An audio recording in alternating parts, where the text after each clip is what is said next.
నేను అయోధ్యలో వచ్చే వాళ్ళందరికీ నిత్యం అన్నదానం పెడుతున్నా, అన్నప్రసాదం ఇస్తున్నా. ఎవరు వచ్చినా కానీ ముందుగా నాకు ఇన్ఫార్మ్ చేస్తే వాళ్ళకి రెడీ చేసి పెడతా. ప్రస్తుతం 1000 మంది పైన వస్తున్నారు. మన తెలుగు వాళ్ళకి భోజనం దొరకదు అక్కడ, అందుకని అందరికీ ఉచితంగా పెడుతున్నా. ఇంతకుముందు రాముల వారికి 5 వెండి ఇటుకలు ఇచ్చాను శంకుస్థాపనకి. మోడీ గారు శంకుస్థాపన చేశారు కదా, నా అదృష్టం బాగుండి ఆ ఇటుకలతోనే శంకుస్థాపన చేశారు. దాని మీద ఇప్పుడు గుడి తయారైంది. తర్వాత రాముల వారికి బంగారు పాదుకలు చేయించా, వెండి పాదుకలు, బంగారు పాదుకలు. వెండి పాదుకలు తీసుకొని దేశం అంతా అన్ని దేవాలయాల్లో పూజలు చేయించా. బంగారు పాదుకలు తీసుకొని రాముల వారి రామేశ్వరం నుంచి అయోధ్య వరకు నడిచి వెళ్ళాను. అది కూడా రాముల వారు నడిచిన దారిలో వెళ్ళా, డైరెక్ట్ వెళ్ళిపోకుండా వెళ్ళి ఇప్పుడు అక్కడే స్థిరనివాసం ఉంటున్నాను. తర్వాత ఇప్పుడు ధనుసు చేయించా 14 కిలోలు. రాముల వారి వనవాసం 14 సంవత్సరాలు, అందుకని 14 కిలోలు చేసా. కిలో బంగారం, 13 కిలోలు వెండి.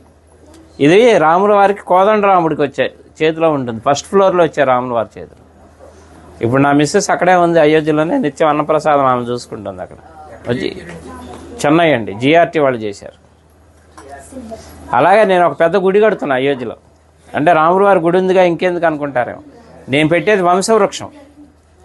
బ్రహ్మ దగ్గర నుంచి లవకుశుల తర్వాత కూడా 20 మంది ఉన్నారు, ఇంకా మొత్తం 64 మంది. తర్వాత సీతమ్మ వారి వంశం, చంద్రవంశం, సూర్యవంశం, చంద్రవంశం, మొత్తం 450 విగ్రహాలు వస్తాయి. అంటే రాముల వారి వంశంతో పాటు రాముల వారికి అనుబంధం ఉన్న ఎవరెవరు ప్రముఖ వ్యక్తులు, మహా ఋషులు ఉన్నారు కదా, సప్త ఋషులు, వాళ్ళకి ఎవరెవరు సాంగత్యం ఉందో అందరి విగ్రహాలు పెట్టిస్తున్నా. ఎందుకంటే మన ముందు తరాలు వాళ్ళకి తెలియాలి రాముల వారి వంశవృక్షం అంతా. అందుకని శాశ్వతంగా ఉండాలని పెద్ద స్థలం కూడా తీసుకున్నా, ఒక 5 ఎకరాలు అక్కడ పెడుతున్నాను. 5 సంవత్సరాల ప్రాజెక్ట్ అది, రెడీ చేస్తున్నా.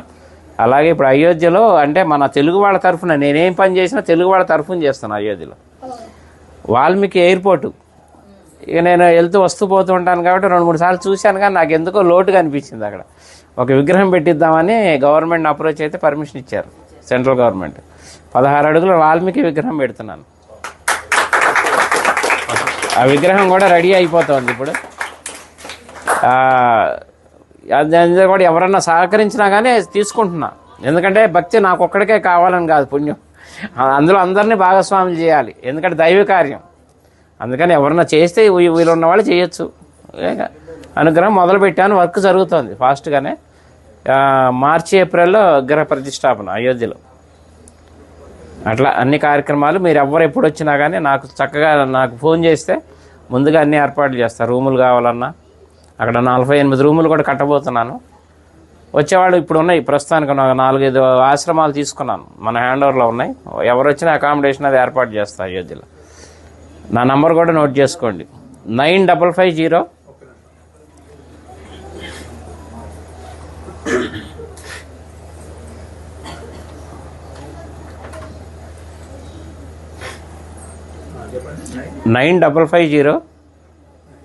754-389.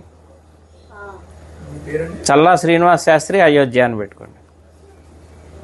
ఇంకా నేను ఉండబోయేది అక్కడే, హైదరాబాదే మాది కానీ మణికొండ, కానీ ప్రస్తుతం ఇంకా షిఫ్ట్ అయిపోయినాం అక్కడే ఉండి వచ్చే భక్తులకి సహాయం చేద్దామని అక్కడే ఉంటున్నాయి. ఇంకా రామ భక్తులకి సేవ చేసుకునే భాగ్యం ఇప్పించాడు రాముల వారు నాకు.